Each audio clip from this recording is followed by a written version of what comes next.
পিনাকি ভট্টাচার্য রচিত ফুলকুমারী থেকে আজ পাঠ করছি ১৯তম পর্ব। খোদাই সৌন্দর্যের লুকানো বর্ণনা। মানুষ দীর্ঘ কয়েক মাস ধরে নিজের ঘরকেই বানিয়েছে কয়েদখানা, আর সেই ফাঁকে প্রকৃতি আবার তার হারানো সাম্রাজ্যের দখল নিতে শুরু করেছে। দরিয়ায় ফিরে এসেছে ডলফিন, নদীতে খেলছে মাছেরা, আগের চাইতেও সাফ হয়ে উঠছে আসমান। কার্বন নিঃসরণ কমে গেছে।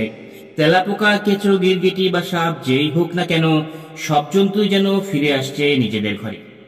এই দুনিয়ায় তাদের পূর্বপুরুষেরা বসবাস করত, আজ তারা আবার ফিরে নিজের হক ফিরিয়ে নিতে এসেছে। ফুলকুমারীও আবার আমার ঘরে ফিরে এসেছে। ইদানিং তার হিম্মত বেড়েছে কিছুটা। আমি আচমকা নড়লেই এখন আর পালিয়ে যায় না। রোজ রান্নাঘরে তার জন্য একটু খাবার আর পানি রেখে দিই। নিয়ম করে খায়, যদিও এখনো সে আমার সামনে বসে খায় না। তার ইজ্জতে লাগে হয়তো, তাই বুঝতেও পারি না সে একাই খায় না তার সেই দোস্তও সাথে থাকে।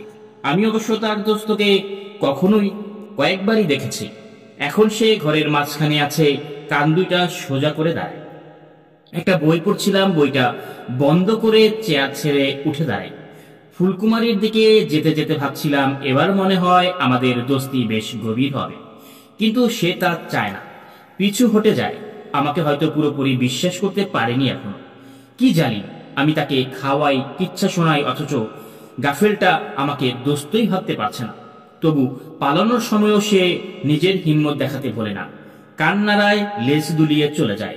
ভাবছি বই পড়বো নাকি ওর পেছনে পেছনে যাব, কিন্তু না, একদম হাওয়া, এক ঝলক বিদ্যুতের মতোই উধাও। আবার বই পড়তে শুরু করি। বই তো মানুষেরই সৃষ্টি। প্রকৃতি নিশ্চয়ই বই বানানোর জরুরত দেখেনি। এলেম সংরক্ষণ করার জন্য বই লিখেছে মানুষ। শিক্ষিত এলেমদার এলিটস নমাস কাগজের দুই মলাটে বইকে খুব গুরুত্ব দেয়। বই পড়ুয়াদেরকে আলাদা ইজ্জত দেয় মানুষ। কিন্তু আমি আকসারি ভাবি, বই কি আসলেই আমাদেরকে সঙ্গ দেয়? একবার বই হাতে নিলেই আমরা আর কারো কথা শোনার দরকার মনে করি না। কারো কথা শোনাও এক উচ্চ মার্গের শিল্প, আর এই অভ্যাস আয়ত্ত করতে হয়। কিন্তু হাতে বই থাকলে আমরা ধরেই নেই গুটেনবার্গের ছাপাখানা দুনিয়ার সব এলেমি কাগজের দুমলাটের মধ্যেই ঢুকিয়ে দিয়েছে। এখন শুধু পড়লেই কুলসিরাত পার। কাউকে কিছু বলার দরকার নেই, শোনারও দরকার নেই। যা পড়েছি তাই দিয়ে জ্ঞানের দরবেশ হয়ে যাব। অথচ যাদের অক্ষর জ্ঞান নাই তারাও অনেক কিছু জানে। আমাদের দাদা পরদাদারও জানতেন যখন ছাপাখানার অস্তিত্ব ছিল না।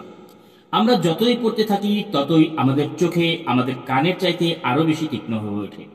জানলার বাইরে পাখি ডাক শুনে পাখিটাকে চেনা যায় না, কারণ কানের কাজটা আমরা চোখ দিয়ে করিয়ে নিয়েছি।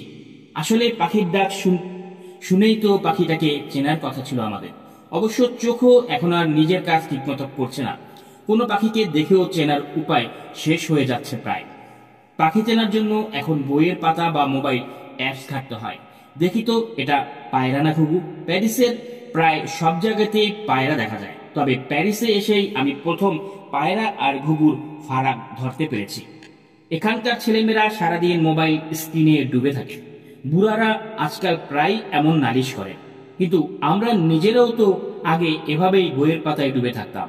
এখন তো কেউ কিছু বলতো না, অথচ বই পড়া খুব তারিফের কাজ, আর স্ক্রিন দেখা নাকি বদভ্যাস। আসলে স্ক্রিন তো চোখের সামনে, কান ও মনকে হুঁশিয়ার করে একসাথে দেখতেও হয়, শুনতেও হয়। তাহলে বেহুদাই এত নিন্দা বন্ধ করার মাঝে যাটা কি? ফুলকুমারী আবার এসেছে। এবার একলা নয়, সঙ্গে তার সেই দোকলা। কিন্নর মিথুন যেন আবার মিলিত হলো আমার চোখের সামনে। আমি ভাবতে থাকি এই অলৌকিক দৃশ্যের অর্থ কি হতে পারে। আমার পুরনো সঙ্গী যেন কিছুটা বদলে গেছে আজ। চলনে ধীর, অতটা হুঁশিয়ারও নয়, বরং রাজকীয় ভঙ্গিমায় অভিষিক্ত হচ্ছে যেন।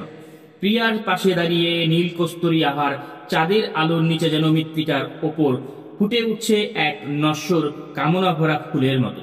ওর মাথায় কি কোনো দৈব মুকুট? ওর গালে কি স্বর্গীয় বৃক্ষের কোনো বাকলের গুড়া লেগে আছে, নাকি সেই প্রাচীন অপ্সরাদের ব্যবহৃত ফুলের পরা? যেন তাকে সাজানো হয়েছে জীবনের শেষ স্বপ্নের জন্য, আর ক্লান্ত হয়ে ধীরে ধীরে মাটিতে বসে পড়েছে। এদিকে এই নশ্বর দুনিয়ার মানুষ দিনকে দিন দুর্বল হয়ে পড়েছে। অমল ধবল আকাশের নিচে ক্রমশ ক্ষয়িষ্ণু এক চাঁদের মতো। হাসপাতালের আইসিইউতে শ্বাস নিতে না পেরে যখন তারা অচেতন হয়ে পড়ে, তখন কি তারা কোনো খোয়াবে ভেসে যেতে থাকে? সেই খোয়াবে কি তারা আমাদের অবহেলিত সেই আকাঙ্ক্ষাগুলো খুঁজে পায়? সেই সৌন্দর্য বা আমরা ভুলে গিয়েছিলাম? তারা কি বইয়ের পাতার ফাঁক বলে হারিয়ে যাওয়া তামান্নাগুলো খুঁজে পায়? তারা কি প্রজাপতির ডানায় লেগে থাকা পরাগ রেণুর দেখা পায়, অথবা সেই প্রজাপতির ডানার নম্র আওয়াজ? হয়তো মৌতের সফরেই আমাদের চোখের সামনে একে একে খুলে যেতে থাকে খোদাই সৌন্দর্যের প্রতিটি বর্ণনা।